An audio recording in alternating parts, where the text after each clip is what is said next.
Hello guys, welcome to our wisdom share 1969 cooking videos.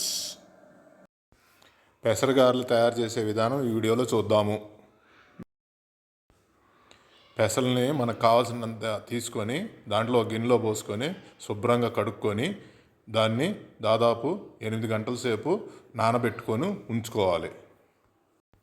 8 గంటలు అయిపోయింది. 8 గంటలు అయిపోయిన తర్వాత ఆ నీళ్ళని పారబోసి మళ్ళీ ఫ్రెష్గా నీళ్ళతో కడుక్కొని అంత శుభ్రంగా ఉంచుకొని తడి లేకుండా ఆరబెట్టుకోవాలి. ఆ పెసల్ని మనం గ్రైండర్లో వేసుకొని బాగా మెత్తగా మెదిగే వరకు మెదగనిచ్చుకొని మధ్య మధ్యలో చూసుకొని కొంచెం కొంచెం వాటర్ యాడ్ చేసుకోవాలి. మరి ఎక్కువ వాటర్ యాడ్ చేసుకోకూడదు, కొంచెం గట్టిగానే ఉండాలి పిండి.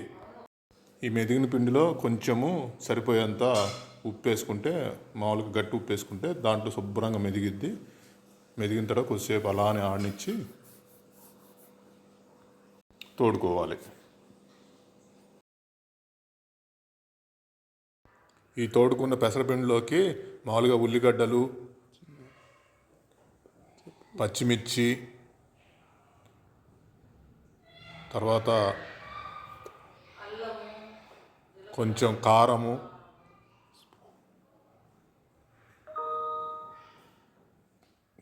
కొంచెం జీలకర్ర, వీటన్నిటిని కొంచెం సాల్ట్ అంటే తగినంత సాల్ట్ వేసుకొని శుభ్రంగా కలుపుకోవాలన్నమాట.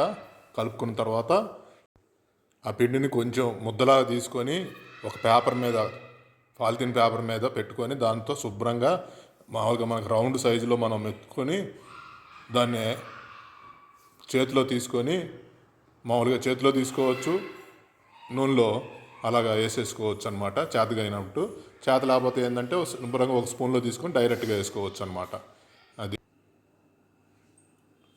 1-2 గారెలు వేసుకుంటూ ఉడుకుతున్నటువంటి గారె ఇప్పుడు కరుసుకోకుండా, కింద కరుసుకోకుండా పైకి లేసినప్పుడు గారెని తిప్పేసుకోవాలన్నమాట.